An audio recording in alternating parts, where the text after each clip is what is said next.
Посмотри на мой кубик, там всегда 20. С этой бандой лучше вообще не связываться. Put up, put up, put up, put up. Oh. Yeah. Silent Go. Infernal Engine. Подпишись, если хочешь такие же криты. Всем привет! Мы находимся на тестовом сервере. У нас тут началось уже слияние. И в данном ролике рассмотрим боссов слияния, что они вообще делают, к чему нам готовиться, каких героев лучше тогда уже добирать. Ну и ориентировочно, кого, кем придется вообще бить. Так что присаживаемся поудобнее. Погнали! Если вы хотите поддержать канал, сделать вы это можете, просто введя мой код создателя в ежемесячном разделе магазина прямо в игре. Код вы видите на экране. Тем самым вы разблокируете себе скидочные наборы по очень выгодным ценам и получите подарок кубик гелиолита. И вы можете осуществлять свои внутриигровые покупки по моей ссылке в описании каждого видео на платформе BuffBuff по очень выгодным ценам. Намного дешевле, чем в игре. По поводу полоски наград, в принципе, вообще ничего не менялось, все стандартно. За 450 очков забираем нового героя, на него есть обзорчик отдельно, что он делает. Кстати, для FTP игроков вообще четкий чел на самом деле. Но перейдем уже к боссам. Тут у нас перевода нету, но я перевел через нейронки, так что перевод у нас будет. Босс Филта. Модификаторы у него, когда фракция героев находится в состоянии полного здоровья, 100% хп, наносимый урон увеличивается на 20%. И также второй модификатор: за каждый уровень положительного эффекта, то есть бафа на наших героев, получаемый урон снижается на 5%. Суммируется до 5 раз, то есть на 25% максимум. Тут у нас их трое. Посмотрим, что они вообще делают. Да, причем они так стоят, что как бы мы героев не поставили, в любом случае кто-нибудь из них будет по нам попадать. То есть единственное самое опасное место — это вот эти клетки. Тут мы будем уже, получается, получать урон сразу от двоих. То есть на эти клетки нам сюда лучше вообще ничего не ставить. Если кого-то поставим, то это либо какой-то жирный должен быть саппорт, который нас будет бафать по соседству. Потому что другой причины, почему он должен стоять здесь, просто нет. Пассивный навык попадания простой атаки по врагу вызывает магический взрыв, наносящий врагам в зоне действия урон сиянием. При поражении 2 и более юнитов готовность абсолютного навыка повышается на 15%. Но тут уже сводится все к тому, что герои просто не должны стоять рядом. Тут также квадрат 3×3 производит 3 залпа по случайным врагам. Каждый залп наносит урон в зоне поражения. И если где-то более 2 врагов, то герой получает еще один заряд. То есть опять же и пассивка, и боевой сводится к тому, что рядом вообще стоять нельзя. Также он, получается, еще и получает статус сбор. Скорее всего, нам нужно будет либо рассеивать, либо кидать запреты, чтобы эти филта не получали статус сбора. Сейчас посмотрим, что ульта делает. Ну, как и обычные филты, перед собой радиус 3 клетки стреляет, наносит урон сиянием врагам в радиусе действия. И следующие эффекты от того, сколько статусов сбора он сможет собрать. Если один статус сбора, то наносит дополнительный урон сиянием. Если 2 статуса сбора, то повторно наносит дополнительный урон сиянием. И если 3 статуса сбора, то еще и заливается на 20% свою ульту. Такой вот у нас босс. Сейчас ради прикола запустим. Персонажи у меня вообще не одеты. Просто посмотрим, насколько вообще больно по голым персам тут прилетает. Поначалу, конечно же, ничего такого болючего. Ладно, фиг с ним. Вот конкретно его пока еще непонятно, чем вообще лучше бить.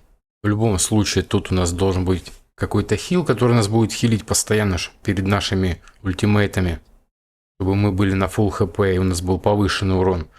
Ну и мы должны иметь кучу всяких бафов, чтобы урон, который по нам проходит, был уменьшен. Далее у нас босс Ладелия. Модификаторы. Каждый раз, когда на босса успешно накладывается негативный статус, то есть дебаф, каждый уровень дебафа увеличивает получаемый боссом урон на 1%. Складывается до 30 раз. То есть на 30% мы можем увеличить получаемый боссом урон. Также второй модификатор Получаемый боссом урон от просвещенности увеличен на 30%.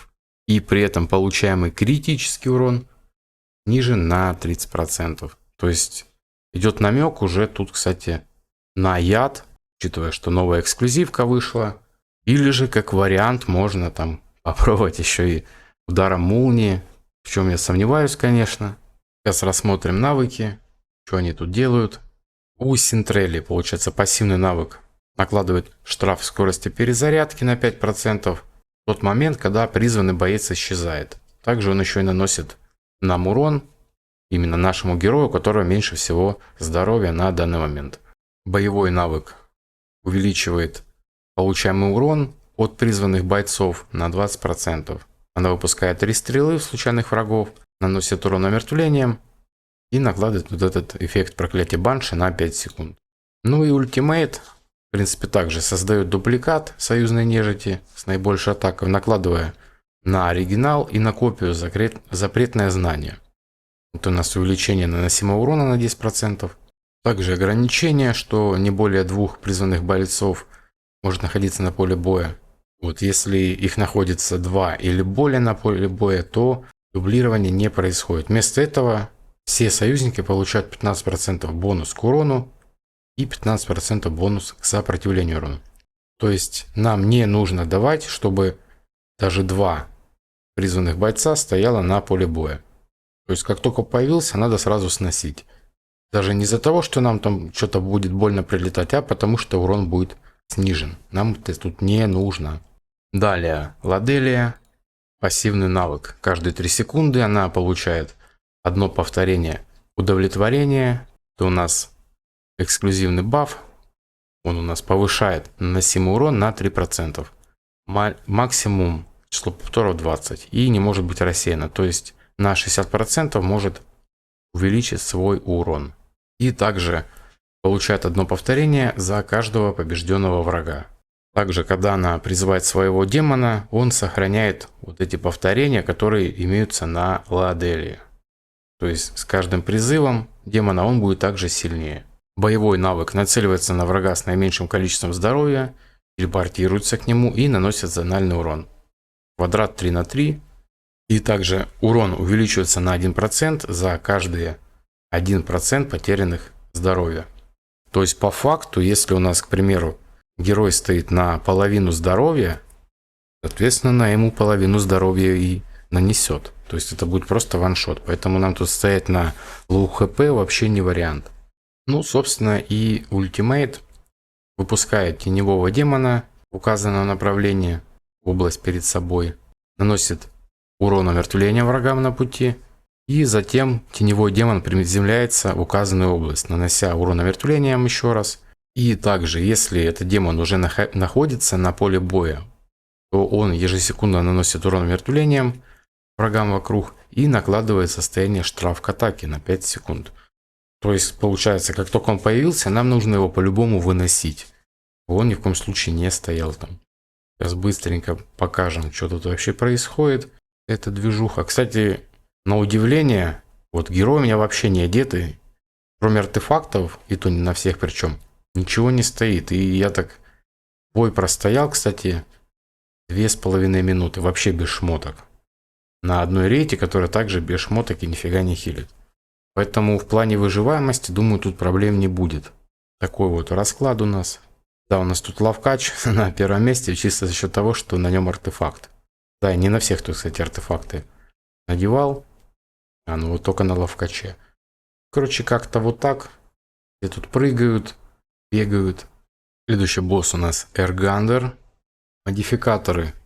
За каждого дополнительного героя ближнего боя в отряде наносимый героями урон ближнего боя увеличивается на 3%, а получаемый снижается на 3% также.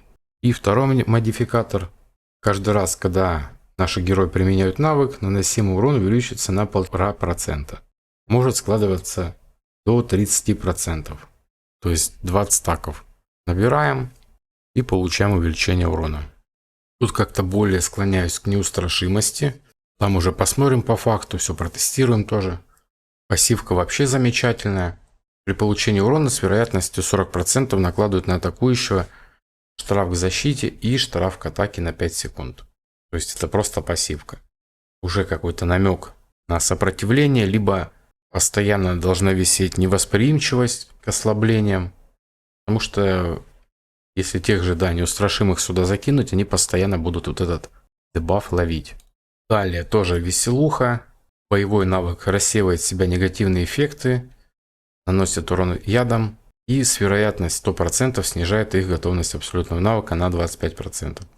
Да, тут по-любому придется сопротивление использовать, или это будет просто кошмар. И также еще и кидает усиление защиты на себя. И ультимейт. Наносит урон врагам в радиусе поражения и накладывает на героя эффект усиления контратаки. Усиление контратаки — это у нас под действием этого эффекта Эргандер наносит дополнительный урон контратакой за счет своего пассивного навыка, а также вызывает снижение скорости перезарядки. Также еще кидает насмешку, и усиление скорости перезарядки у нас будет на 5%. Да, приятного мало, конечно. Тут явно придется чисто уходить жестко прям в сопротивление. Посмотрим тоже, что тут за жесть вообще. Вот. Даже латерчик там что-то ковыряет. Да, ребята сразу прям ловят все дебафы возможные. Чиститься тут, в принципе, бесполезно.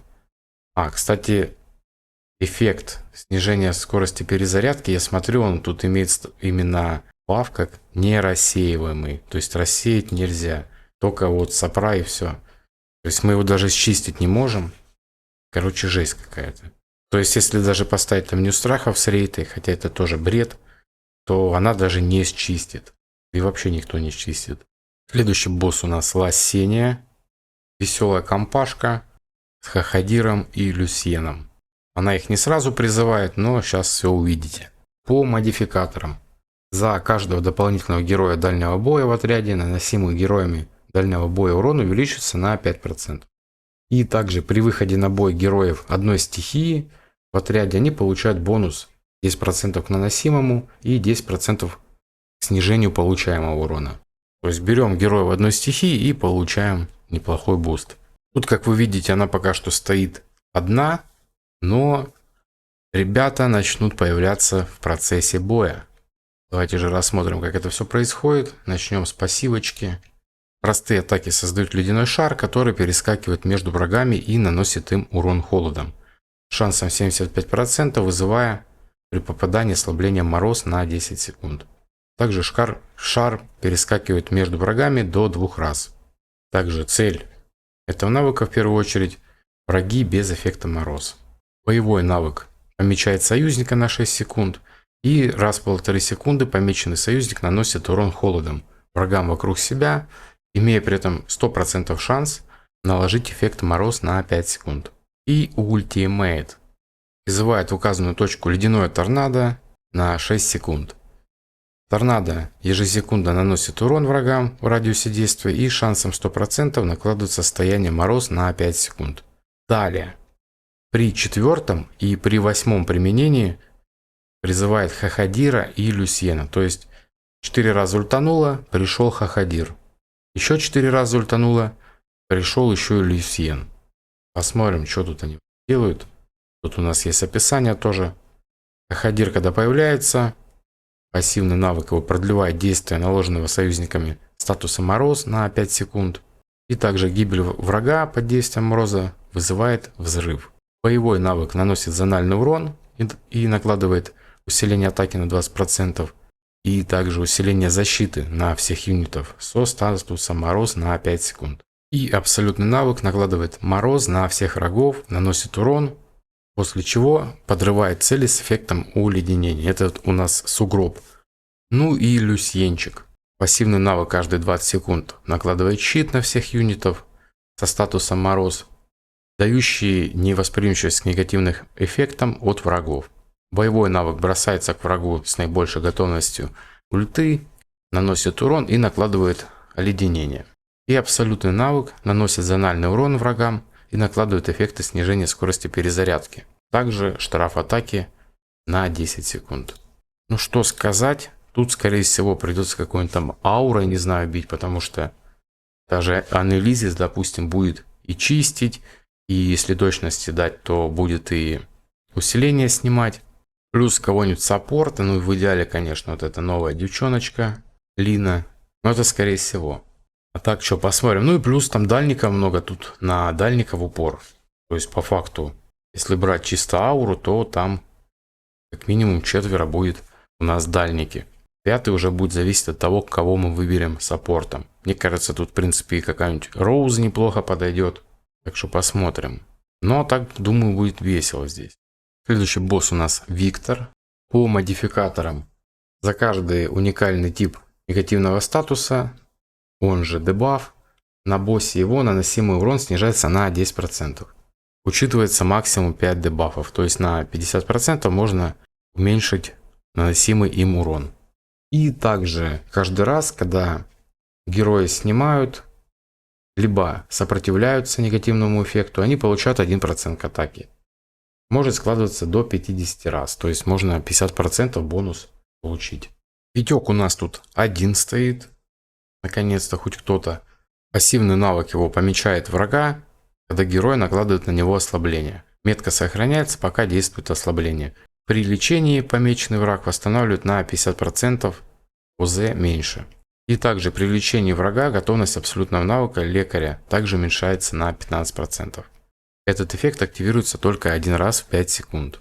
Боевой навык наносит урон случайным врагам, рассеивает все их усиления и щиты. И также есть 75% шанс накинуть на них запрет усиления на 5 секунд. И ультимейт также по всей карте наносит всем врагам урон огнем и преобразует до 2 их усилений в случайный негативный эффект. Также эти все дебафы сохраняются до конца действия изначально действия усиления. То есть, в принципе, если подобрать, чтобы наши усиления заканчивались под его ульту, то он, собственно, ничего заменять-то и не будет. Если после преобразования у кого-то из врагов остается менее 2 негативных эффектов, на них шансом 100% могут быть дополнительно наложены случайные негативные эффекты до 2 штук. Также длительностью на 6 секунд. Возможные эффекты — это штраф к атаке, штраф к точности, оглушение, вот это вообще неприятно, и запрет усилений. Также еще можно наложить штраф скорости перезарядки. Да, противная штука, но думаю, что-нибудь придумаем. Также сейчас посмотрим. Так-то он должен быть милишник. Да, он у нас милишник. Ну и напоследок босс Ирмуш. По модификаторам у нас шанс успешного наложения любых статусов, будь то усиление, либо ослабление, у обеих причем сторон, как у нас, так и у самого Ирмуша, снижен на 25%. И второй модификатор, когда у нас присутствуют в отряде герои из 3 разных стихий, наносимый урон увеличивается на 50%. Так что можно тут проявить фантазию и нанести неплохой дэмэдж. Ирмуш у нас тут один, тоже неплохо, а тут задолбали пихать то кучу героев, то еще кого-нибудь там. Пассивный навык у него работает по-разному в каждой форме. Тут у нас получается в форме с луком получает эффекты распространения и духовное давление на 18 секунд. Распространение — это простая атака, дополнительно поражает до 2 целей. И также, вот это вообще бесячая фигня. Простая атака снижает нам готовность абсолютного навыка на 5%. Вот тут бы и вообще, наверное, учитывая вот этот цикл, тут, наверное, придется либо опять через сундук Виньяра, что-нибудь такое. Да, причем тут мы можем как раз таки взять Виньяру с сундуком и уже каких-нибудь там дэмэдж-дилеров прикольных, потому что здесь мы можем фантазировать как хотим. Можем вообще из разных стихий, точнее нам по сути это даже нужно. Просто берем вообще разных героев и радуемся. Да, и боевой навык наносит урон всем врагам, накладывает на союзников эффект усиления защиты и усиления атаки. Ну и ультимейт принимает форму с двуручным мечом, прыгает к цели и наносит урон всем врагам 2 раза. Шанс 100% наложить на нас немоту на 5 секунд и 100% шанс наложить штраф атаки на 10 секунд. Тут он у нас получается, в отличие от обычного Ирмуша, не хилится, не кидает все щиты, а он оставляет рассеянную энергию на 10 секунд. Она наносит нам урон каждые 2 секунды. А когда он в ближнем бою, прыгает в ульту, то накладывает на нас случайный негативный эффект. Да, противная фигня. Давайте-ка посмотрим, что тут вообще происходит по-быстренькому. Вот он такой весь прям крутой. Пытается нам тут навалять.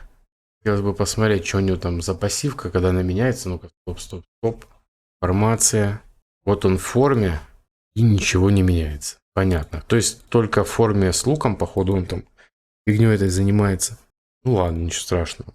Короче, вот как-то вот так. Пойдем-ка мы отсюда. На этом, в принципе, все. Всем спасибо за просмотр. Кто не подписан, подписываемся на канал. Вступаем в телеграм-канал. Там вот как раз чаще всего и раньше всего появляются команды на боссов. Все ссылки в описании. До скорых встреч. Всем пока.